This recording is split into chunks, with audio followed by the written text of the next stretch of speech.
Hello, my Richies, and welcome back to another episode of the Make Life Rich movement. My name is Sarah. I'm your host, and today I'm going to give you a little catch up.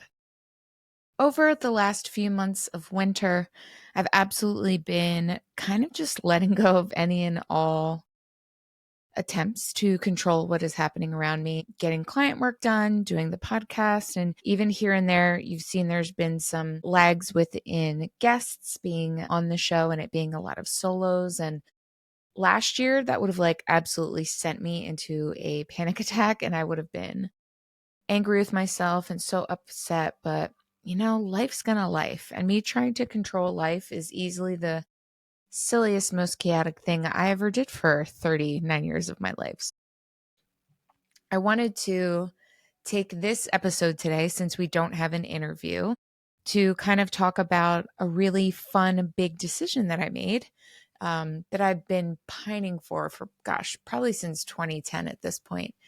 And it's finally happening. So this is a bit of a segue from any kind of business things that I have been doing. And there's been such a calling inside of me to really put the business strategy to the side and kind of create more of a container around that so I can help multiple people at one time and allow the community aspect of it as well to really help all of these business owners to keep flourishing month through month.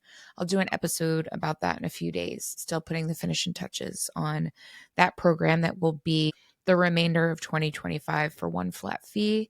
And you're getting your very own personal publicist and strategist for the year. And we're going to take the rest of the year to go through different parts of your business, amplify them, make collateral. Do you need more products? Like, we're going through everything and anything. It's going to be amazing. So you'll hear about that later. But what I'm here to talk to you about today is a personal journey that has now turned into a community offering that I am very thankful, gosh, over the moon excited about being able to do. So about a month and a half ago, I went to a book club at Shape Fitness with my friend Kate. After the event, I was like, it was my first time in her space. I was like, gosh, I love it. It's so inviting. I've never had more FOMO about not being an instructor. And, I was insinuating I wasn't a yoga instructor or like Pilates or weight training, like all the things that are offered there. And she goes, well, what would you teach? And I was like, oh my God, are you serious? Is this like a real question? And she was like, yeah, what would you teach? And I was like, oh man, I know exactly what I would teach. And it's something that has absolutely become more important to me over the last 4 years. But when I started my self growth journey back in 2010, affirmations, like mindset work, positivity, manifesting things, visualization work, listening to like meditations and like any little old ASMR, like soul balming little thing that you could find, I have been doing since 2010. I really came to fall into a beautiful groove with visualization work and subsequently Hertz. My husband made me a few Hertz tracks a couple of years ago for me to do some affirmations over, which you can find on my YouTube channel, and I'll put in the show notes below.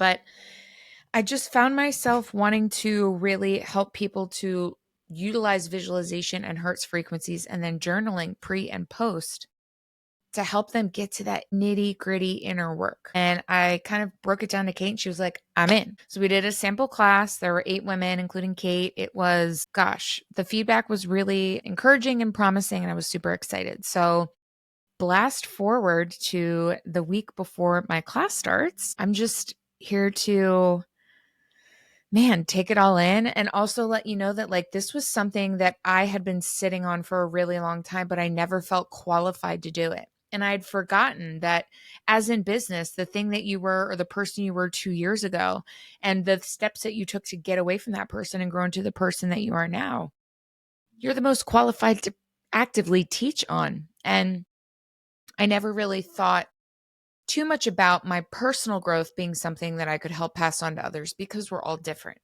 But the visualization techniques and all of the different journeys I've taken myself through with words and language and sound and calming environments. And then afterwards, like processing and going through has truly, hand to God, helped me so deeply with my inner work, my mother wound work, grief, shame, guilt, lack of motivation, like you name it, panic attacks. I've used visualization and hurts to try and get through it. Self-soothing on a bad day, like any and all of it I've done. And I decided that given the go ahead with Kate and like, okay, we're going to do this, I decided to make it a 10-week series. You can come and go to any class that you choose, but I wanted it to be a 10-step series for those that wish to go on a specific journey of inner child work. We're going to start with inner child work. So it will be a 10-week journey, very self-discovery led. I am just giving prompts to take you through a beautiful little story. If you'd like an example of that, there are a few episodes back, I believe it's 260 and like 263, where there are guided visualizations, both for inner child work and reparenting. Just give you a little tidbit if you're into that. I never, ever would have had this class if I shrunk myself into believing that the personal work that I did on myself and the way in which my life has changed in leaps and bounds meant squat, diddly squat, because I didn't have a piece of paper or something that I could present to be like, hey, I can help you with this. So I'm very, very, very excited. And I'm really proud of myself because I didn't allow something as trivial as a certification or needing to feel like I'm an expert at something to just jump in head first and give it a go. So I say all of this to encourage you to take a look at the things that are sitting on a shelf that you really have to blow some dust off of and give another look at and wonder if there might be a way in which you could kind of bring that to the forefront in your life somehow. And whether that's just something for yourself or it's something you're going to share with others, I really think you deserve taking a second look at the thing that has always intrigued you and always brought you a little moment of pause to where you really want to think like, gosh, how can I make this happen? Or I wish I could make this happen. Or is this ever something that's going to be for me? And the answer is yes, it can be. You just have to make the decision and do it. And we are literally at such a beautiful time astrologically, depending on when you're listening to this. But if it's around the end of March or April, we're still in Venus and Mercury retrograde. We're entering into Aries. It is currently the first day of spring that I'm recording on. And it's just the perfect time to let the seeds that have been shrouded in your winter for so long start to sprout and start to plant those roots and start to dig deep and really get to the heart of it and find that salt of the earth part of you that's ready to be exposed and shared with everyone or no one. I know this episode was short, guys. I am so sorry about it. We'll be back on Sunday with a Sunday strategy session. I will probably go into a little bit of detail then with the PR container that I have coming up. It's going to be a rather quick launch and we're going to close pretty quickly because I want everyone to be able to start on May 1st. And we're going to be working May 1st through the end of December to just skyrocket everyone's business in the direction it's meant for with strategy, PR, client journeys, email marketing, you name it, we're going to touch on it. My Richies, it means the absolute world to me to have your attention, and I cannot wait to see you on Sunday. And as always, make life rich.